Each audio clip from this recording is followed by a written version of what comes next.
In Upanishad, it was assumed that man's life is of 100 years. उपनिषद में ये assume किया गया है कि एक मैन की लाइफ जो है वो अप्रॉक्सीमेट 100 years तक होती है. And they divided man's life into 4 ashrams of 25 years each. और इसमें उन्होंने माना कि अगर एक पर्सन की लाइफ 100 years तक है तो उसे 4 parts में डिवाइड किया.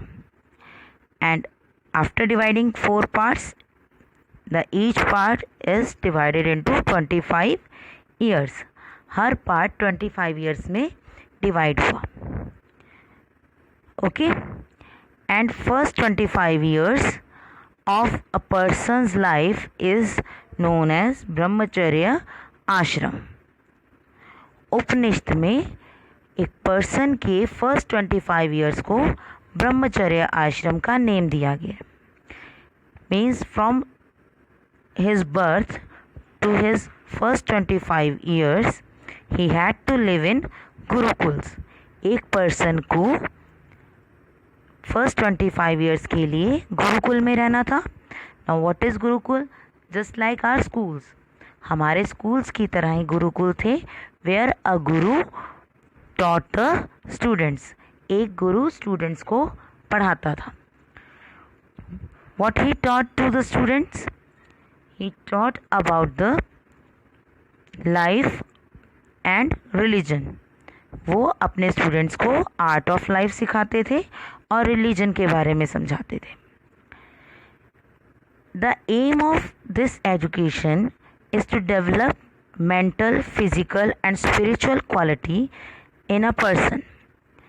इस एजुकेशन का मेन मोटिव क्या था? मेन एम था कि पर्सन की मेंटली, फिजिकली और स्पिरिचुअली डेवलपमेंट हो. Guru taught them Vedas and take care of surroundings. उन्हें सिखाया जाता था कि वो अपने आसपास की चीज़ों का कैसे ध्यान रखें, और उन्हें वेदास को टीच किया जाता था, पढ़ाया जाता था. They also taught Ved, Puran, math and logical things. The next 25 years, a person had to move to Grihastha ashram. After completing his Brahmacharya ashram, a person came back to his family. अपने घर, अपनी family के पास वो वापस आ जाता था. And here he started his married life and raised his family. गृहस्थ आश्रम में वो अपनी मैरिड लाइफ स्टार्ट करता था, मैरिज करता था और अपनी फैमिली को रेज करता था. And he worked for his family and just fulfill his responsibilities. अपनी जितनी भी रिस्पॉन्सिबिलिटीज़ थी रिगार्डिंग हिज फैमिली वो उन्हें कंप्लीट करता था. एंड आफ्टर दीज 25 years, यानी कि वो जब ब्रह्मचार्य में था तब वो 25 years का था.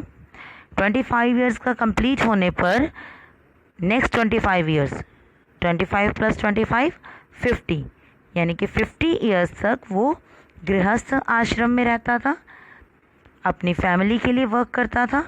And then he just retired to forest. वो फॉरेस्ट की तरफ मूव करता था. Okay, he just fulfilled his responsibility and then moved to forest to meditate, to do religious work, spiritual things.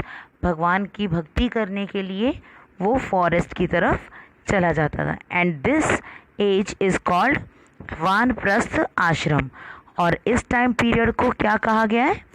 वानप्रस्थ ashram. As the name shows, वान means वन और प्रस्थ मीन्स प्रस्थान, वन की तरफ जाना. It is a Sanskrit word Vanaprastha, वन की तरफ जाना. So in this time period ये 50 to 75, 25 years का जो ये पीरियड था वो एक पर्सन फॉरेस्ट में स्पिरिचुअल वर्क करने में, रिलीजियस वर्क करने में स्पेंड करता था. Then from 75 to 100 years It is called sannyasashram. It means he lived a life of complete detachment. He just moved away from all the worldly things. वो world की जितने भी थिंग्स हैं, जो लग्जरी थिंग्स हैं, जो प्लेजर्स हैं, जो हमें लगता है कि हमें खुशी देती हैं चीज़ें, उन सब चीज़ों से वो दूर चला जाता था, मेडिटेशन करता था and preach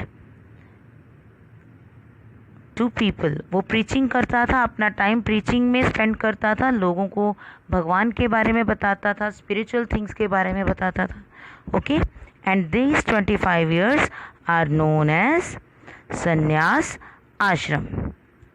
So here the life of a man is divided into 4 ashrams. Let's revise.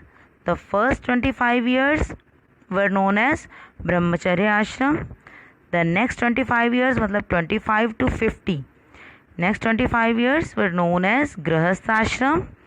Then 50 to 75, Vanprastha ashram, and 75 to 100, Sannyas ashram.